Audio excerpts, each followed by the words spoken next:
Saludos a todos.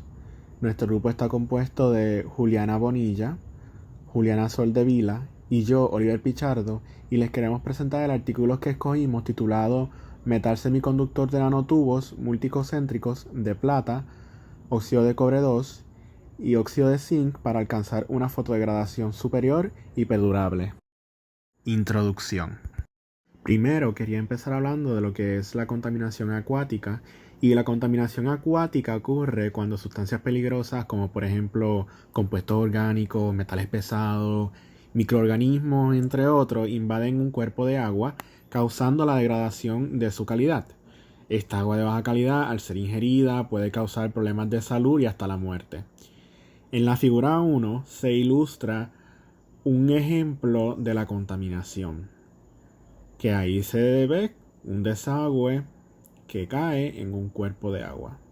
Algunas causas para este problema de la contaminación acuática son la actividad humana, y algunos ejemplos son la minería y otras industrias que descarguen sus desperdicios sin reglamento y que estos lleguen a un cuerpo de agua cercano. También la agricultura contamina a causa de los pesticidas utilizados, que estos pueden llegar a los acuíferos y eventualmente empeorar la situación. Otras causas lo son claramente la basura en exceso, que llegue a ríos, lagos, mares u océanos. Y bien importante, quizás pase desapercibido, la contaminación puede ocurrir por las tuberías que no sean mantenidas como se debe, específicamente si estas son de plomo. Una forma para atacar este problema de contaminación acuática es mediante diferentes procesos para tratar esa agua contaminada. Y el enfoque de este artículo son utilizar la radiación solar y acoplarla con semiconductores fotocatalíticos para que por reacciones de fotodegradación se eliminen contaminantes orgánicos. Los semiconductores son materiales que conducen electricidad bajo condiciones específicas como la energía que éste reciba.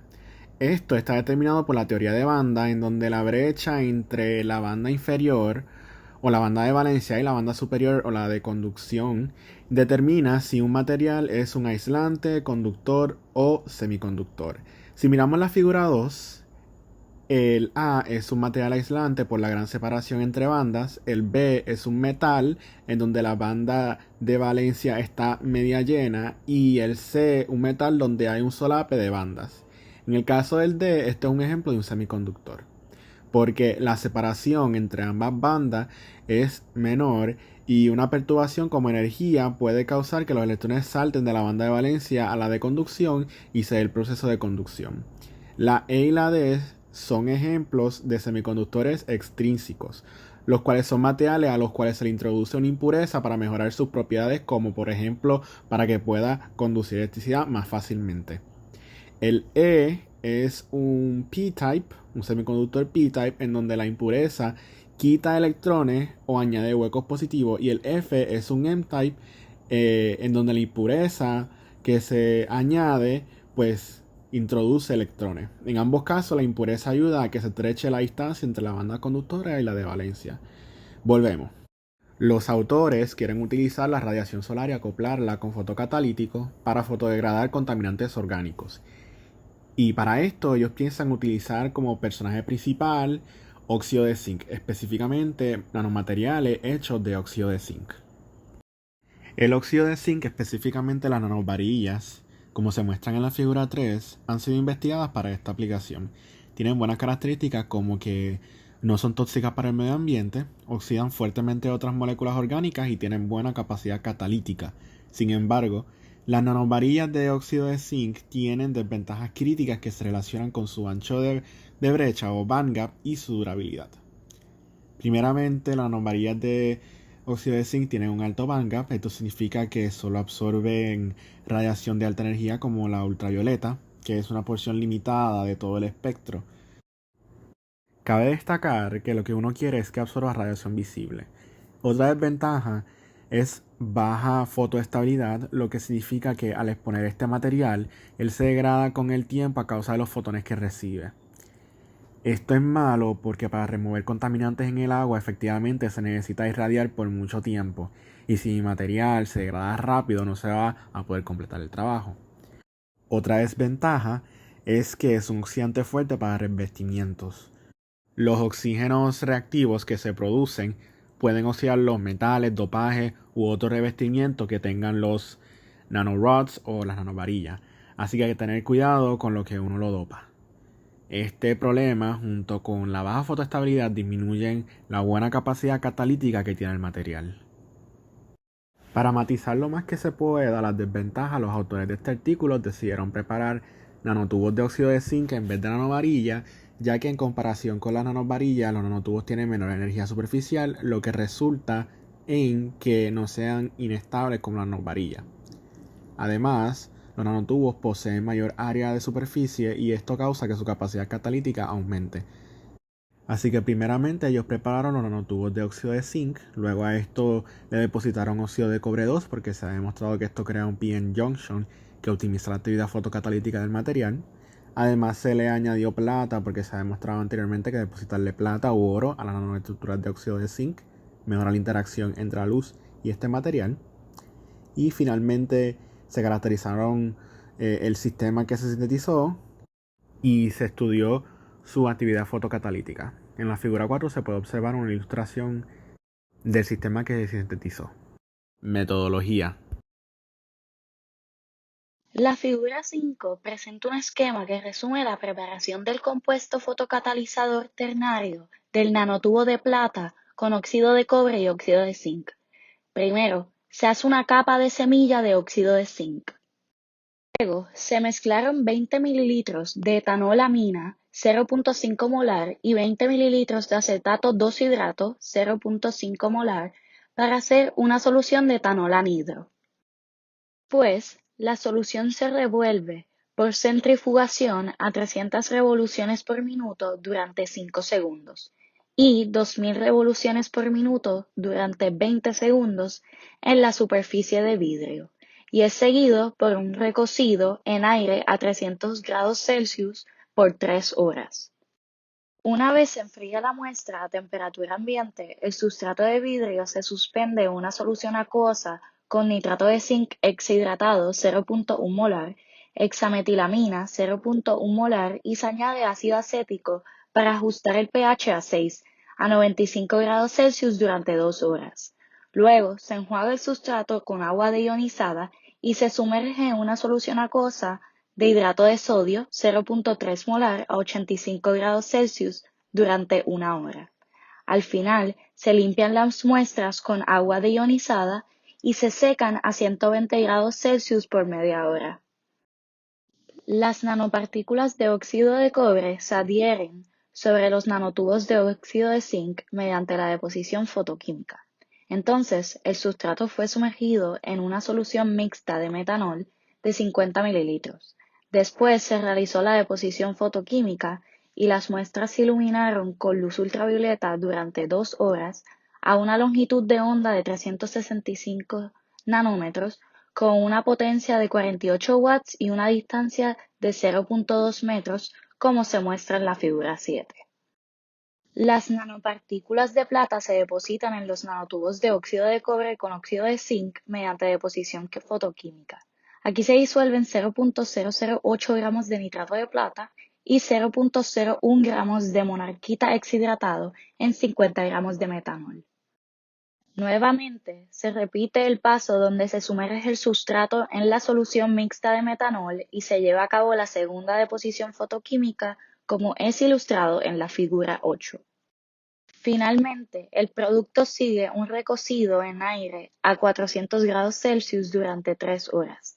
Es importante destacar que se lleva a cabo el mismo procedimiento para la preparación del compuesto ternario de las nanovarillas de plata con óxido de cobre y óxido de zinc.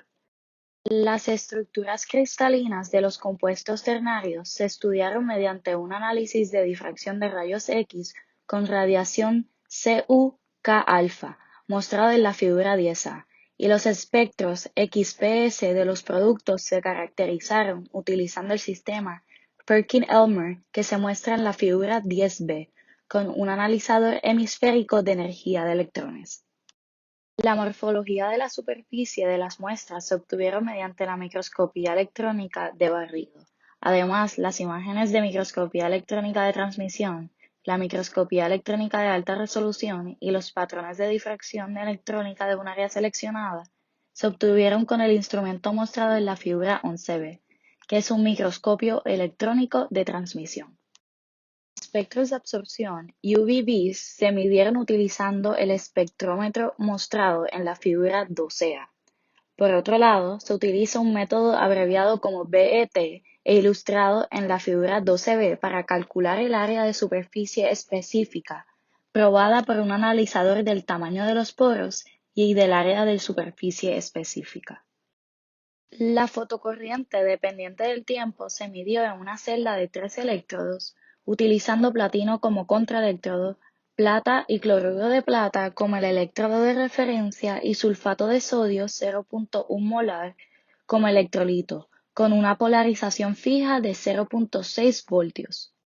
Se utilizó un sistema de lámpara de arco de xenón de 300 watts con una intensidad de 100 miliwatts en 3 centímetros cuadrados como fuente de irradiación, mientras que las pruebas de espectroscopía de impedancia electroquímica EIS se realizan en una estación de trabajo como muestra la figura 14b. Se usó rodamina B y naranja de metilo como contaminantes para comparar las características fotocatalíticas de los nanotubos y nanovarillas de plata con óxido de cobre y óxido de zinc. El proceso fue descrito para naranja de metilo, pero también se realizó para rodamina B. Las muestras de los fotocatalizadores cultivados se sumergieron en una solución de naranja de metilo a una concentración de 2 por 10 a la menos 5 molar, manteniéndolas en un rango de 25 a 30 miligramos. Antes de la fotodegradación, la solución se mantiene en la oscuridad por 30 minutos para alcanzar equilibrio. Luego se aplica una lámpara de xenón con un filtro de corte de 420 nanómetros con una fuente de luz visible de 420 a 720 nanómetros, con una intensidad de 50 miliwatts en 3 centímetros cuadrados. El espectrofotómetro UV-Vis se aplica cada 10 minutos para determinar la concentración del tinte. Para finalizar, se colocaron los compuestos ternarios en una solución de naranja de metilo 2 por 10 a la menos 5 molar, impulsada por la irradiación de luz visible durante 20 ciclos de uso para comprobar su reciclabilidad.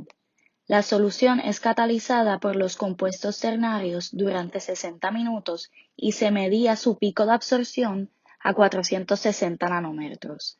En el próximo ciclo, la nueva solución ocupa el lugar de la anterior y se repite el procedimiento. Resultados y análisis. Lo primero estudiado fue la morfología de superficies de los compuestos sintetizados. En la figura 17 y 18 se pueden apreciar que los huarchitas de óxido de zinc formaron estructuras nanotubulares y de nanovarilla con un largo de aproximadamente 200 nanómetros y un diámetro de 500. La capa de óxido de cobre causó una apariencia más áspera del semiconductor, mientras que las partículas de plata causaron una apariencia granulada. Esto confirmó la formación del compuesto ternario. Se estudió más a fondo la morfología de este tubo nanoheteroestructurado a través del análisis TEM y se reveló que este tubo es una estructura unidimensional y hueca. Con imágenes de alta resolución se apreció la presencia del óxido de cobre y zinc y de plata en las superficies interiores y exteriores de este. La orientación de estas moléculas y átomos fueron descritas con el índice de Miller. El óxido de zinc estaba orientado como muestra la figura 20A, mientras que el óxido de cobre y plata como muestra la figura 20B y C, indicando un alineamiento vertical entre los compuestos y el nanotubo. Las estructuras ternarias fueron estudiadas con análisis XRD. La presencia de los picos de difracción de óxido de zinc en los nanotubos y varillas indicó que se preservó la estructura de este luego de la fotodeposición de los compuestos. No obstante, se destacó la ausencia del pico con orientación 002 en el espectro del nanotubo, el cual no debe estar presente en una estructura hueca. Además, los picos de difracción de óxido de cobre y plata indicaron una excelente estructura cristalina. Por otro lado, se estudió el espectro XPS de la estructura y se observa un alto grado de pureza, como se puede ver en la figura 23A.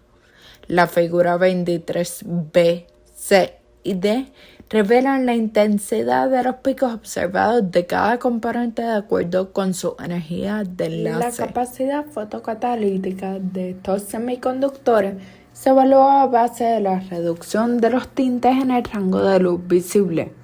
Como visto en la figura 24, las nanovarillas puras fueron las menos eficientes al degradar el naranja de metilo, mientras que el nanotubo de óxido de zinc compuesto de plata y óxido de cobre tuvo la degradación óptima. Este mejoramiento en degradación se puede apreciar más en los espectros de luz visible en la figura 25. Luego de una hora, no se observó una absorción a 464 nanómetros en las soluciones con nanotubo, indicando una degradación completa del tinte. Las soluciones con nanovarilla hubo solo una reducción de intensidad del pico. El espectro en la figura 26 confirmó esto. Al graficar la concentración del tinte con respecto a su concentración inicial, en función del tiempo, se mostró que el catalítico tubular pudo degradar el tinte más rápidamente. El comportamiento cinético de la reacción se describió mediante la ecuación 1, modelo de rapidez de pseudo primer orden. La constante de rapidez de degradación para el nanotubo resultó ser el triplemente mayor que para las de la varilla. Cabe destacar que estos mismos resultados se observaron para rodamina B. La tabla 2 confirma nuevamente la eficiencia superior fotocatalítica que tiene el catalítico tubular al tener una mayor área superficial, mejor capacidad de absorber luz visible y más eficiencia al poder separar las cargas. La figura 27 muestra el mecanismo propuesto para la fotodegradación de un tinte con el catalítico como nanovarilla y tubo. Este se compone de dos pasos. Primero, la luz excita los electrones de óxido de zinc de la banda de valencia a la banda de conductancia. La banda de conductancia del óxido de zinc actúa como aceptador de electrones y reduce la especie de oxígeno, formando el radical aniónico de superóxido, lo que se usa para la eliminación de contaminantes. A su vez, los huecos en la capa de valencia de óxido de cobre pueden oxidar las moléculas de agua. El radical de hidroxilo puede reaccionar con especies orgánicas y producir dióxido de carbono. Segundo, debido a la diferencia entre las funciones de trabajo del óxido de cobre y plata, una porción de los electrones de la banda de conductancia del óxido de cobre pasa a los de la plata, lo que resulta en la formación del radical aniónico superóxido. Por último, se evaluó la fotocorrosión del catalítico al hacer 20 ciclos de degradación del tinte consecutivamente. El comportamiento fotodegradativo del nanotubo apenas tuvo cambios a través de las corridas, pero la eficiencia de la nanovarilla disminuyó 41% al final del ciclo 20. Esta superioridad del nanotubo se debió a que los oxígenos de la superficie tenían una menor energía superficial a la mayor protección que las capas de óxido de cobre le brindaron, ya que la propagación de los huecos fue mejor. Conclusión. Para concluir, se sintetizó y se caracterizó el sistema terciario de nanotubos, plata, óxido de cobre 2 y óxido de zinc, empezando por los nanotubos de óxido de zinc. Se encontró que el sistema de nanotubos de plata, óxido de cobre 2 y óxido de zinc, en comparación con los de nanovarillas, tenía mejor actividad fotocatalítica a causa de propiedades como su alta área superficial y absorción de luz visible, y también que era más estable.